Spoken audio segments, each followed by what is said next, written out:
In this section, I will discuss factors. In physics, quantity are grouped into two, namely quantity that have no direction and thus that have direction. For quantity have no direction, it is a scalar quantity that only has a value that does not have a direction. For example,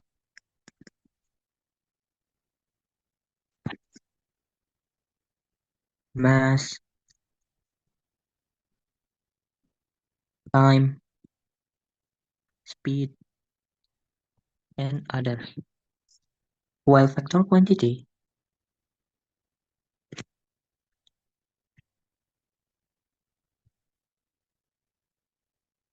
in addition to having a value, also have a direction. For example, like force, weight, acceleration, speed, displacement,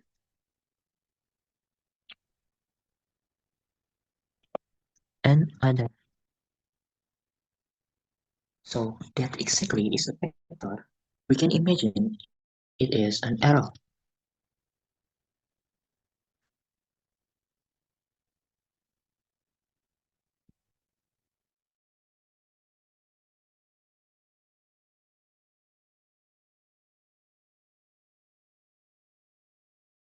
Change its we can change its length without changing direction. We can also change direction without changing the length.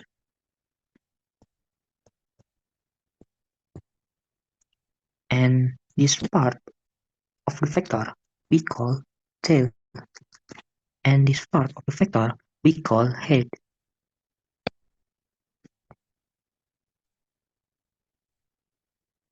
One interesting about vector is that they can be summed. How do you sum arrow? Suppose we have a vector A and vector B. Vector A and vector B.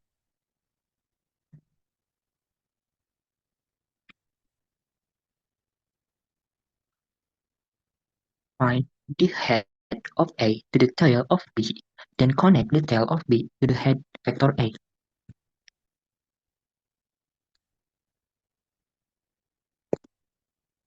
Then we will get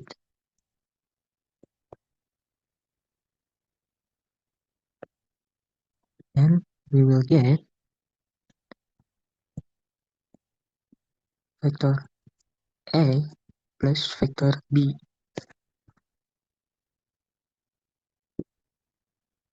We can also reverse the order of addition by bringing the head of B to the tail of A.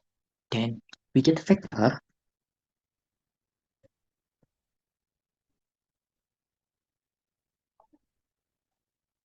the head of B to the tail of A.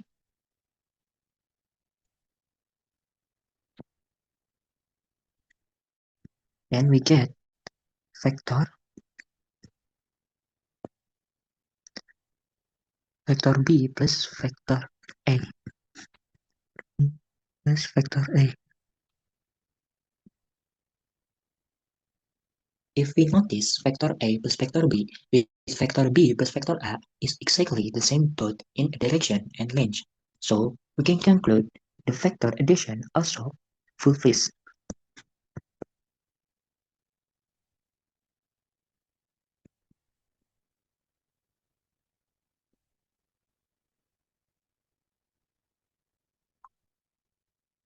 The commutative property that no matter what the order in which they are at, the result will always be the same.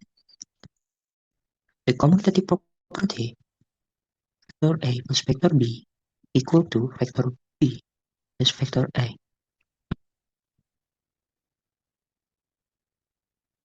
One important thing about vector that we need to know is that vector can be multiplied by real numbers.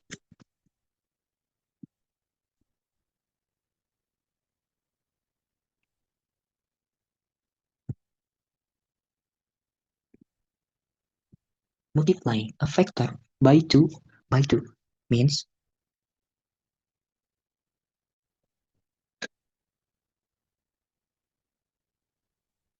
that we extend the vector by 2 times without changing direction. Multiplying a factor by -1 means means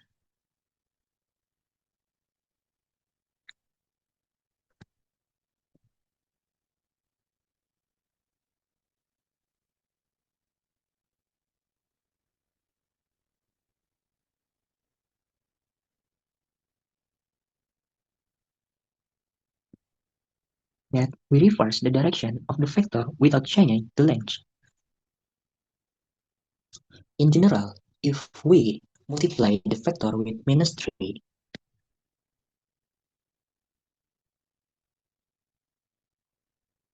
-3, then the length triples and the direction is reversed simultaneously.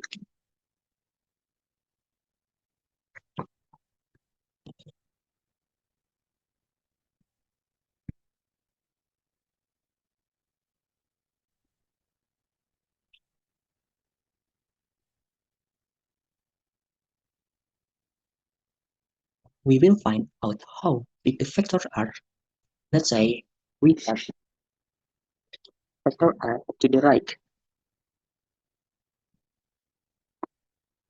vector r to the right, which is 3.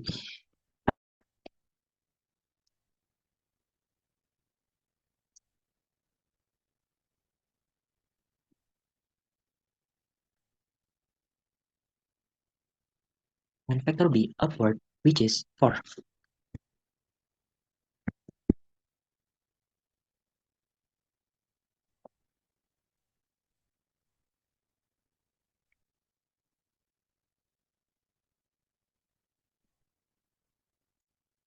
Then we add them up.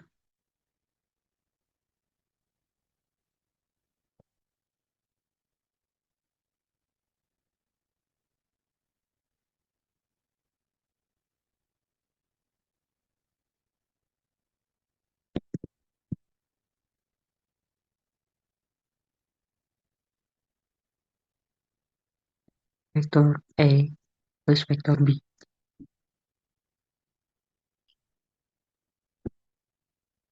How do we find the magnitude of this vector sum? Because vector a and vector b from a right angle, then we can use the Pythagoras theorem.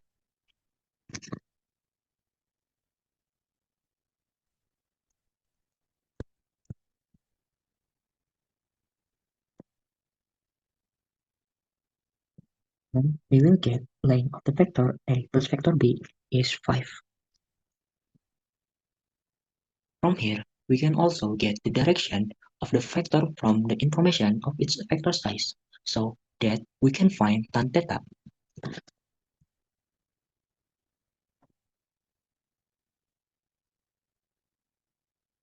Tan theta whose value is equal to 4 divided by 3.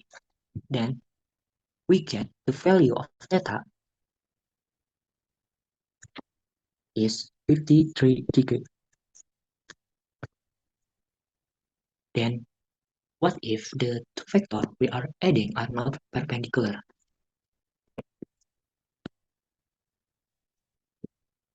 Let's say we have vector I to the right of magnitude 4 and vector B of magnitude 2. Vector B forming a 60-degree angle to the horizontal axis.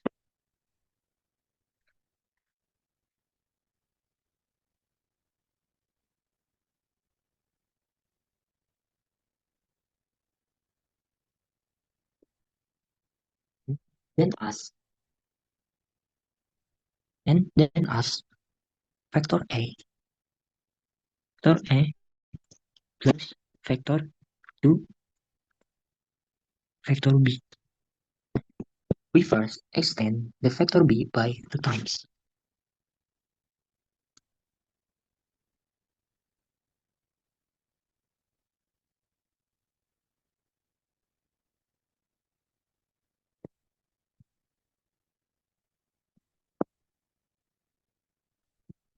Then we find the head of the factor A and the tail of factor B. Then we connect then we connect them. We will get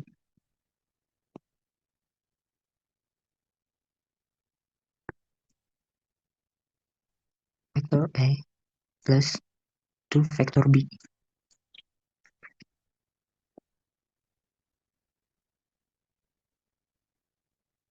Then we will find the length.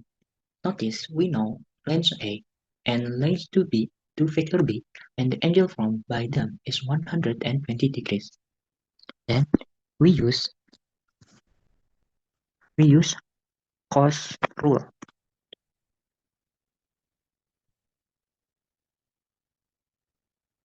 Cos rule is factor A plus factor 2 factor B equal to square root of factor A square plus factor 2B minus 2 times factor 2B cos 120 degree.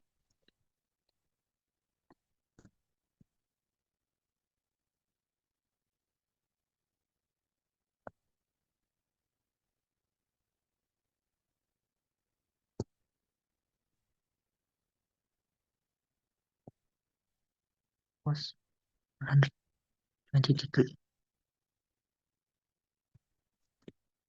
From the calculation, we get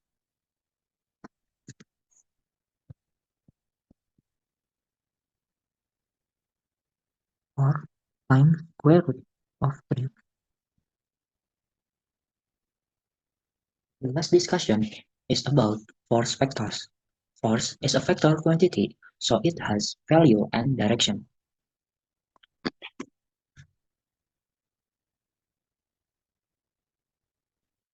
Force vector. The component of the force vector in the Cartesian plane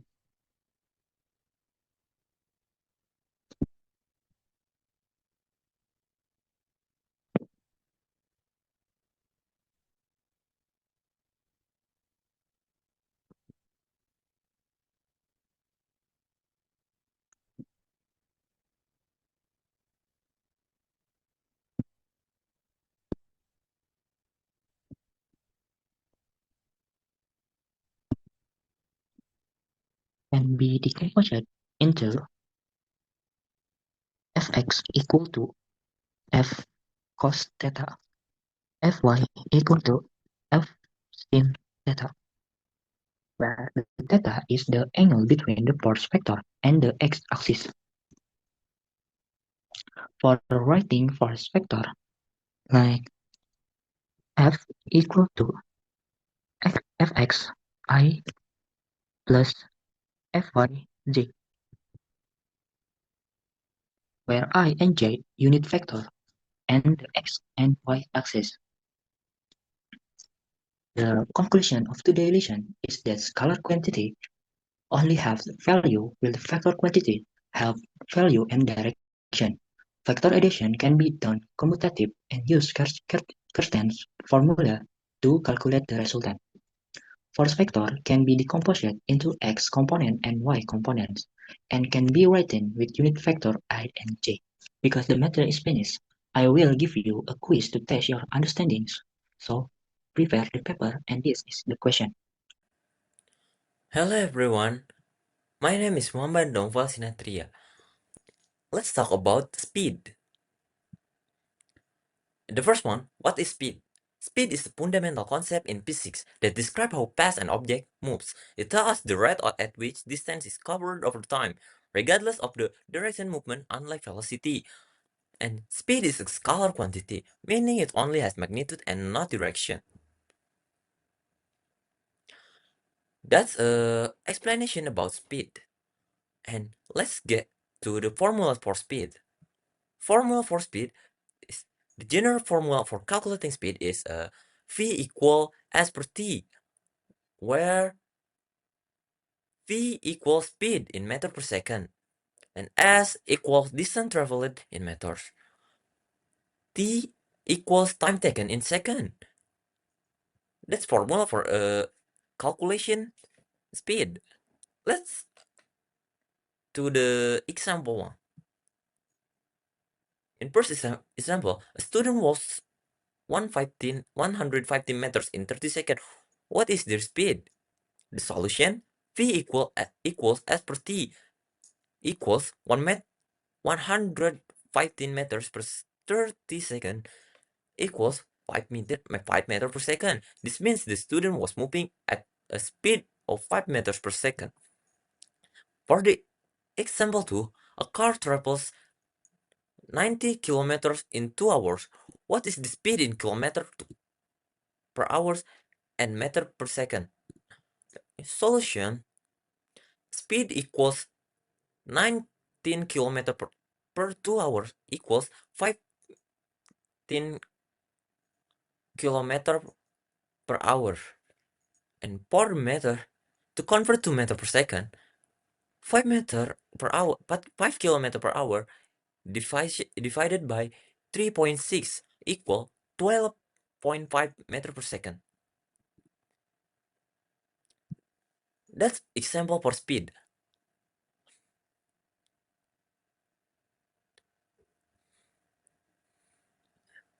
From the example, let's talk about units of speed. The SI unit of speed is a meter per second. Another commonly used unit is a kilometer per hour. Conversation between units 1 meter per second equals 3.6 kilometer per hour. 1 kilometer per hour equals 0.2778 meter per second. And that's a unit for speed. And let's and the point from pipe average versus instantaneous speed. Average speed, total distance divided by total time. It gives an overall picture of motion. Instantaneous speed, the speed at the specific moment in time. This is what speedometer in car.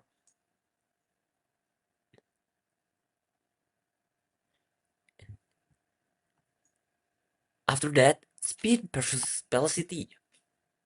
While speed only considers the magnitude of motion, velocity includes both magnitude and direction. Therefore, two objects with the same speed can have different velocity if they are moving in the different direction. The example, if a person runs 100 meters east in 12 seconds and another runs 100 meters west in the same time, their speed are equal but their velocity are different due to the direction. And graphical representation, distance time graph. A strike and slope indicate constant speed. A curved line indicate changing speed. The steeper slope, the higher the speed. Speed time graph. A horizontal line means constant speed. A sloped line means the speed is increasing for decreasing. An application of speed in real life. Driving. Monitoring speed to follow traffic laws. For sport, measuring athlete performance in running, swimming, cycling, etc. And from engineering, designing vehicle or system that must operate at certain speed. Speed also used in astronomy, calculating orbital speed of the planets and satellites. A practice problem. First, a cyclist covers 900 meters in 112 seconds. What is their speed?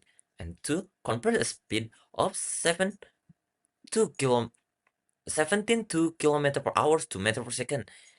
And number three, if a bus travels at constant speed of 12 meter per second for 5 minutes, how far does it travel?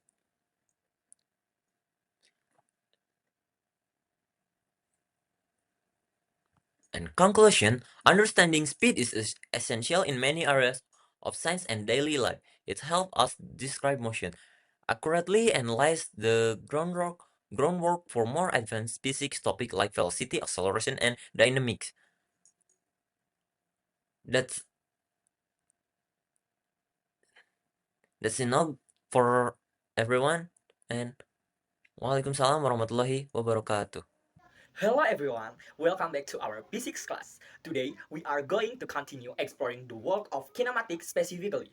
We will be focusing on accelerations. So, what is accelerations? You might think of a car speeding or maybe a roller coaster suddenly dropping. That is exactly the kind of motions we are going to study today. By the end of these lessons, you will understand what accelerations means, how to calculate it, and what it looks like in real life. Let's get started. Let's begin with the definitions. Acceleration is the rate at which velocity changes over time. In simple terms, it is how fast something is speeding up or slowing down. The formula for average acceleration is accelerations is equal to the final velocity or v2 minus the initial velocity divided by times, where a is accelerations, v2 is the final velocity, v1 is the initial velocity, and t is the time taken for the change.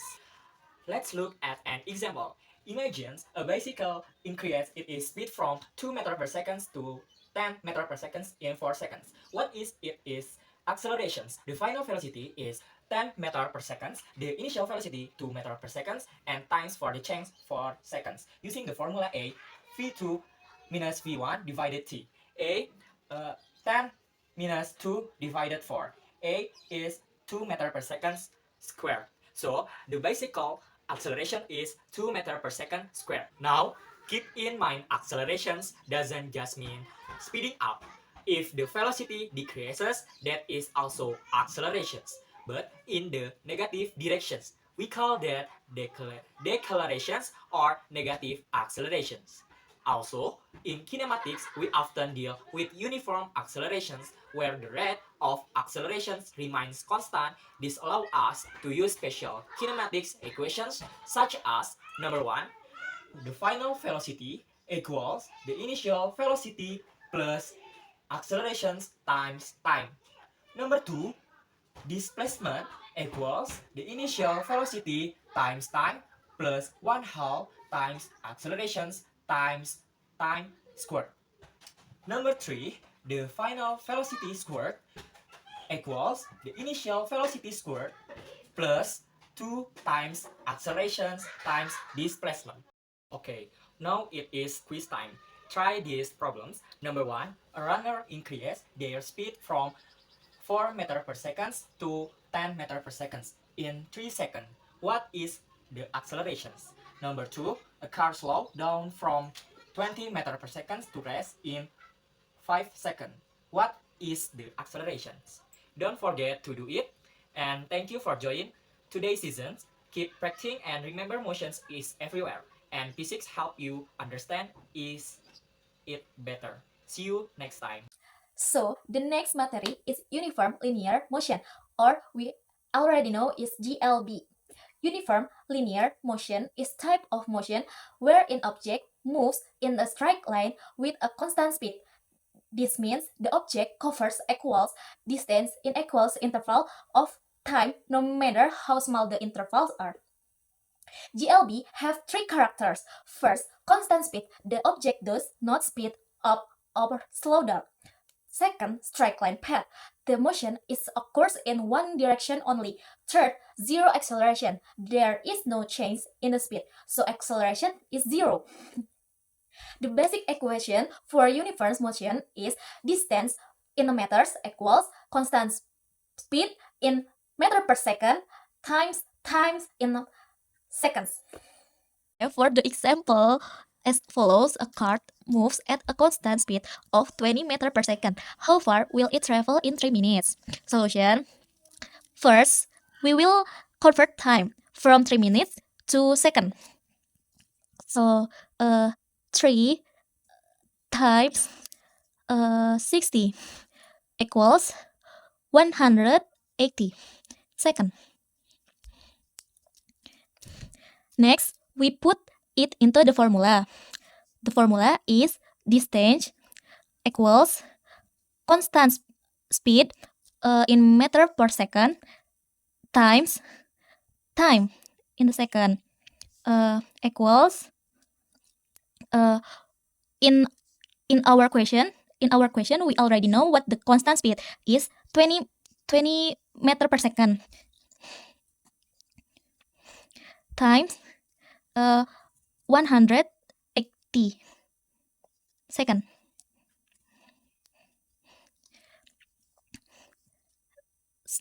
Is 3000 is equal 3600 second.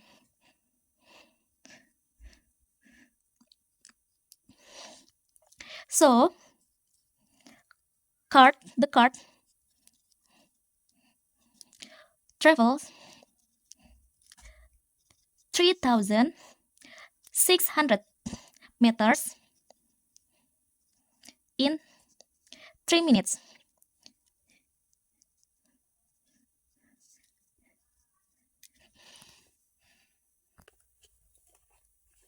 NGLB has a graphical representation. In a speed time graph, at the graph of uniform linear motion is a horizontal straight line showing constant speed. In distance time graph, the line is straight and diagonal showing steady increase in distance over time. Hello everyone and welcome to our PC class today. My name is Dian Mirza and I will be your guide as we explore one of the most interesting types of motion in physics, uniformly accelerated linear motion, or UALM. So, what is UALM? UALM is when something moves in a straight line and its speed changes steadily, either faster or slower, with a constant acceleration. Yes, the acceleration stays the same, and that is why we call it uniform. In everyday life, we can observe two types of uniformly accelerated linear motion. First, accelerated motion. This is when an object speeds up.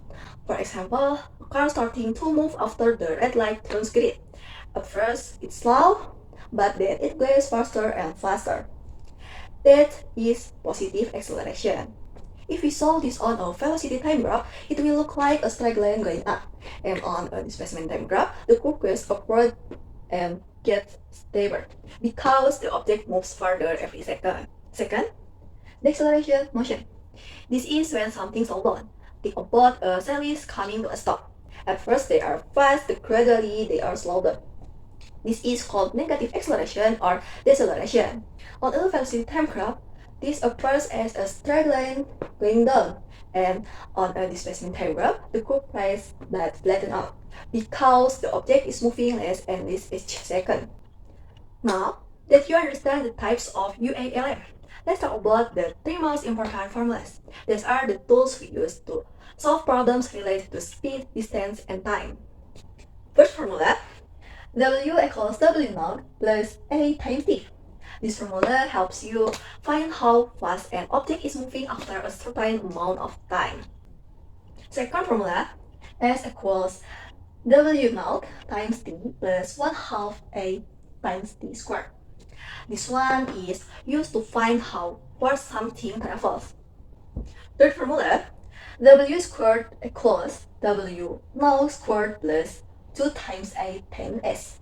We use this when time is not given. It's very helpful for connecting speed, acceleration, and displacement. In formula, W is the final velocity, W naught is the initial velocity, A is the acceleration, T is the time and s is the displacement.